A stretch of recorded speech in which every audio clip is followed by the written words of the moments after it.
friends, welcome to Meals with Maria. Today I have copycat recipes for you because it is so much cheaper just to eat at home than going out to a restaurant, but some of those things are so good, you want to make them at home, so it feels like something special.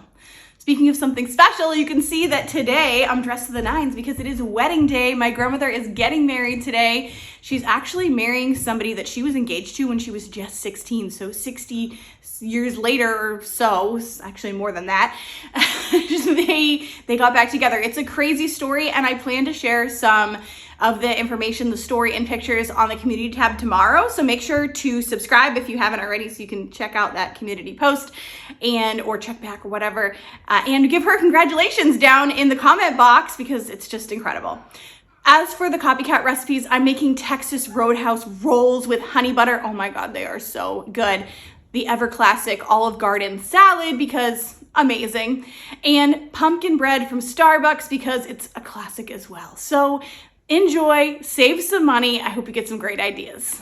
If you've ever been to Texas Roadhouse, you know that the best thing about that place is the rolls and maybe the peanuts everywhere, but the rolls are something to remember. So we are going to make Texas Roadhouse copycat rolls with cinnamon honey butter. Start off with a half a cup of warm water, then 1 envelope of active dry yeast and 1 teaspoon of sugar. You want to let this stand until it's foamy for about 5 minutes.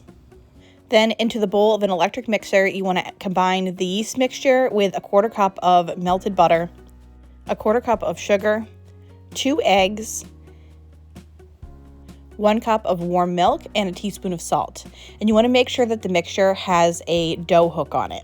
You want to beat on medium-low until well combined. It's going to be about 10 seconds. I did find that I had trouble with Then you gradually want to add in 5 cups of bread flour, and I'll admit I actually just used regular all-purpose flour, and these turned out great. So if you don't have bread flour on hand, my experience is that regular flour will be just fine. And then you just want to beat that until all the flour is incorporated on medium-low, and continue kneading until the dough is elastic, and that takes about 4 minutes. The dough will be sticky, so don't worry if it's sticking to the sides. I've made doughs before where they just start coming off the sides, and that's how I know they're done, and this is not one of those, so not to worry about that at all. In a large bowl, you want to spray it down or grease it down, however you want to do that, and then transfer that dough, cover it with plastic wrap, and let it rise in a warm place until about doubled in volume, about 1.5 hours. And then see here, it really did double in volume, like it's much, much larger and puffier. I've just got a baking mat here and I'm putting some flour on the bottom of that. You do want to preheat your oven to 375 degrees. And I have lined 2 baking sheets with parchment paper. And the secret to parchment paper is like when you pull it out and put it on top of your sheet pan, a lot of times it just flies away or curls up. If you actually just crumple it up into a ball and then uncrumple it, it will sit nicely on top of your pan without any problem. I feel like that was a subscriber tip, so thank you if you shared that. Sorry, I can't remember who you are, but it definitely helps. And then you just want to lightly pat out and shape out your dough. You can see kind of how puffy it is, how amazingly that yeast has worked with this. And then you want to make kind of like a 14 by 8 inch rectangle, about a 1/2 inch thick. And then we're going to cut it into 15 squares. So, just think you're making a rectangle and you want 3 rows by 5 rows. You want to be careful on a baking mat like this not to use like a regular knife or even like a pizza cutter or something like that because it will cut through that mat. I've had that happen before and it shredded on me and that's very disappointing. So if you need to transfer this over to a cutting board, go ahead and do that. I find that using this like bread paddle works just fine and does not cut the mat. So that's nice if you have something similar to that. And I will make sure to link all of these different baking things down in the description box below if you're interested in getting some, because you know what, sometimes you just got to treat yourself and have the right equipment on hand and it feels really good. And then just transfer your rolls over to your prepared baking sheets, leaving about 1 inch to 1.5 inches between each square. I fit 7 on one, 8 on the other. It was no problem. And then you actually want to let those rise in a warm place and cover them with plastic wrap. And again, they're going to increase in volume and get like a little bit fluffier. I didn't see a major increase, so it wasn't kind of crazy or anything. So if you don't see them rise too much, it's not a big deal. You do want to wait about 30 minutes. Are they perfectly square? No, but it really doesn't matter because they're still delicious bread and turned out amazing. You want to bake these in your preheated oven until golden brown, 15 to 18 minutes. And you do want to try and rotate those pans after about 10 minutes. In the meantime, I have 1 stick of softened butter, a tablespoon of honey, and a 1/2 teaspoon of ground cinnamon. And the most amazing thing about this is This is where a lot of the flavor is for the bread. So if you're like, I'm not really a baker, I'm not going to make these, you can see they turned out great. You can make this butter anytime and put it on any rolls or bread that you have, and you will be very, very happy. You can see how wonderfully this goes right over the bread. And I made a stuffed chicken and some pumpkin risotto this night, which is a fall budget meal that you're going to see coming up. So delicious. And it was just everything fall and so yummy. So one thing is go ahead and whip up that butter anytime. And the other is making the rolls are really not too much trouble. You just have to time it out right. But if you plan it ahead of time, it's not a problem at all. And they are super delicious.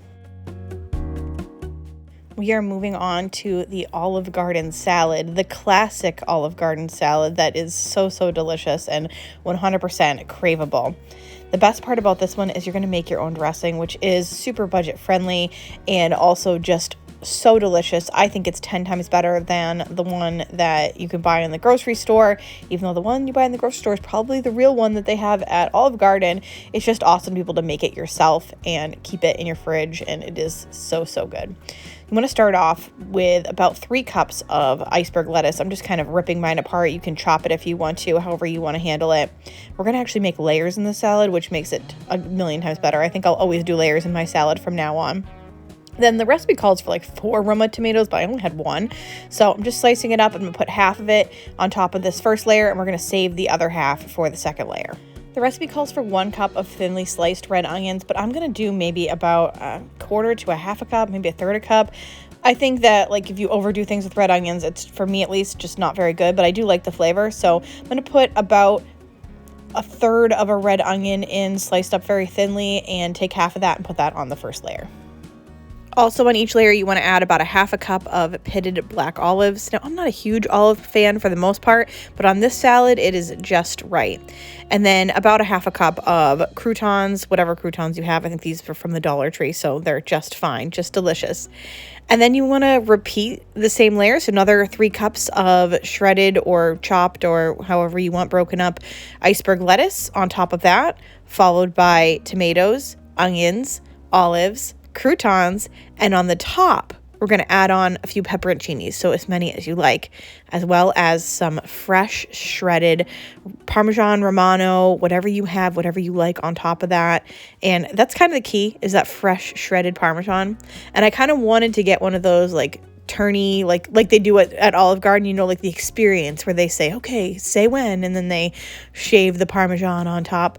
But I didn't get one, and whatever, we just used the box grater. But if you have one, you can feel the experience at the table. Now for the dressing, my mouth is just watering thinking about it. It is so amazing. You want 2/3 a cup of extra virgin olive oil, 1/3 a cup of white wine vinegar, 2 tablespoons of mayonnaise, and this is what kind of makes the dressing somewhat creamy, but you can see you're also making a vinaigrette, which I absolutely love. 1 tablespoon of sugar, 2 teaspoons of fresh minced garlic, but obviously if you don't have that, go ahead and use a teaspoon of granulated garlic or garlic powder. While I do love fresh garlic, switching something like that out is not going to make a huge difference in a dressing like this. And then same kind of thing here. We're going to use 2 teaspoons of lemon juice. I'm just using a container I got from Dollar Tree, but you could use fresh lemon juice if you have it. Whatever you have on hand will do. Then 1.5 teaspoons of Italian seasoning, followed by a 1/2 teaspoon of salt, a 1/2 teaspoon of pepper, and a little bit of red pepper flakes if you would like. That's like a 1/4 teaspoon, and that is all to taste.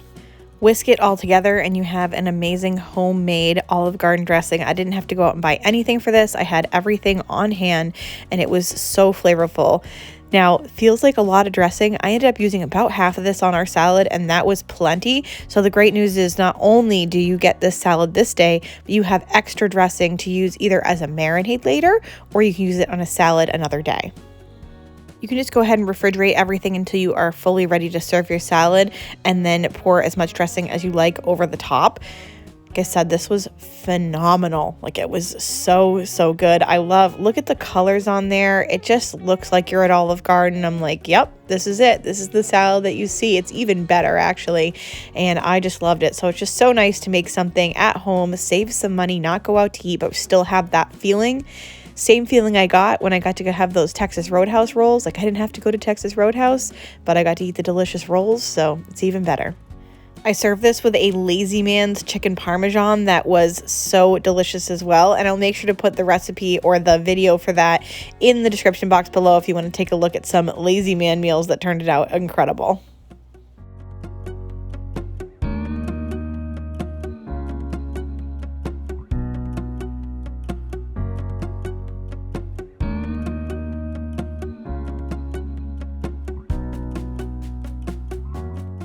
Now, I know that fall recipes are hot right now, and one of my son's favorite thing in the fall is pumpkin flavored items, including the pumpkin bread from Starbucks. So I decided I'm going to make this at home. You just want to start with one 15-ounce can of solid packed pumpkin, not the pumpkin pie mix, just the 100% pumpkin. Then to that, we add 1 cup of honey, 3/4 of a cup of canola oil or vegetable oil, and 2/3 a cup of water.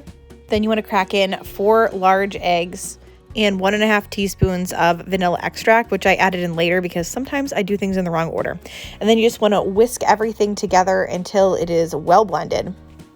Oh, look, there's the vanilla. Now I also added in 2 cups of sugar and gave that a stir. Now, I am not a baker, like a great baker, so I don't necessarily follow the instructions like I probably should, and I'm sure that chefs from around the world hate this, but I added 2 teaspoons of baking soda right to my wet mixture and then mixed that in. Then I added 1.5 teaspoons of ground cinnamon, a teaspoon of ground nutmeg, a 1/2 teaspoon of ground ginger, and a teaspoon of salt, and then just gave that a good mix. Now, I know you're supposed to add all of that to the flour mixture in a separate bowl and then mix that in, but I hate using extra dishes, so I always do it this way and it turns out fine. So, whatever, to each their own, right? You can totally use a separate bowl and mix everything together if that's the way you want to do it and you find that it works out better. And then we also want to add in 3.5 cups of all-purpose flour. And that is kind of going to be the final step. Once you mix all this together, you have your pumpkin bread batter, and you just want to grease 2 9x5-inch loaf pans. Now, I had 1 2-pound loaf pan, and then I didn't have a second loaf pan, so I think my loaf pan was a little bit bigger than was originally anticipated, but not big enough to make just one huge thing of bread. So I actually made 12 muffins and 1 loaf of bread, which worked out great, and it was really fun because the kids are like, ooh, muffins, and my Dan and I are more like, oh, the bread. So, whatever style that you like it in, just know that the muffins cook a lot faster than the bread will because they're just not as thick. You want to bake the bread at 350 degrees for 60 to 70 minutes, but for the muffins, those were done in about 25. So just make sure to start checking them around 20 minutes.